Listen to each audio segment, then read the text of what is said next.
Hello guys, आज आम्ही चाललो होतो मामाच्या गावाला आणि येताना बाबासाठी भेळ आणलेली. तर बाबा म्हटला आता मी एकटाच खाणार आहे. तर आजी आमची म्हणती खा, एकटाच खा. मग काय नंतर आम्ही पटपट जेवून घेतलं. म्हटलं आता शंभूच्या डोंगरावर जाऊ. तर शंभूच्या डोंगरावर जाण्यासाठी आवरलं आणि गाडीला किक मारून निघालो. मग काय पोचलं शंभूच्या डोंगराच्या पायथ्याशी. म्हटलं आता चला डोंगर चढूया. तर काय राव, 4 पायऱ्या चढूनच दम लागला. सगळे आराम करत होते. मग त्यांना म्हटलं आराम हराम आहे, चला आपल्याला डोंगर चढायचं आहे. असं म्हणून घसरला ना राव माझा पाय. मग काय म्हटलं पडू नाही तर धडू, चला. आणि त्यात ही सिद्धी बघा कशी माकडासारखी झाडावर चढत होती. तर आता आम्ही आलतो डोंगराच्या मध्यभागी, जिथे दगडावर दगड 7 दगड रचून इच्छा मागितली जाते. पण माहीत नाही पूर्ण होती का नाही, ते तुम्ही ट्राय करू शकता. मग फायनली आम्ही आलो शंभू महादेवाच्या मंदिराच्या बाहेर. हे शंभू महादेवाचं मंदिर. मंदिराच्या आत येऊन नंदीचं दर्शन घेतलं.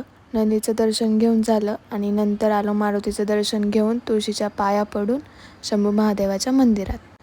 शंभू महादेवाचं दर्शन घेतलं आणि हे शंभू महादेवाचं सुंदर असं मंदिर आहे. मग म्हटलं आपण डोंगराच्या बॅक साईडला म्हणजेच अपोजिट साईडला जाऊन चासकमान डॅमचा व्ह्यू बघूया. तर गाईज हा आपला चासकमान डॅमचा सुंदर असा निसर्गरम्य वातावरण आहे. ह्याच वातावरणाचा आनंद लुटत आम्ही मस्त फोटो व्हिडिओज वगैरे काढले. तसंच हे वातावरण बघता बघता आपल्या राईट हँड साईडला हा सह्याद्रीचा डोंगर दिसतो. मग म्हटलं आता चला डोंगर उतरूया. तर डोंगर उतरला पटपट. खूप दम लागलेला. शेवटी आलो पायथ्याशी. त्यानंतर आम्ही चाललेलो बीबी डॅमच्या यात्रेला. बीबी डॅम म्हणजे चासकमान धरणामध्ये गेलेल्या लोकांच्या घरांचे पुनर्वसनाचे गाव. मग नंतर आम्ही आलो ह्या गावच्या मंदिरात. गावच्या मंदिरात येऊन बघतो तर काय लोकांचं भजन चाललेलं आणि या साईडला गावातले मान्यवर आजच्या यात्रेनिमित्त दिलेल्या मानधनाचे अनाऊन्समेंट करत होते.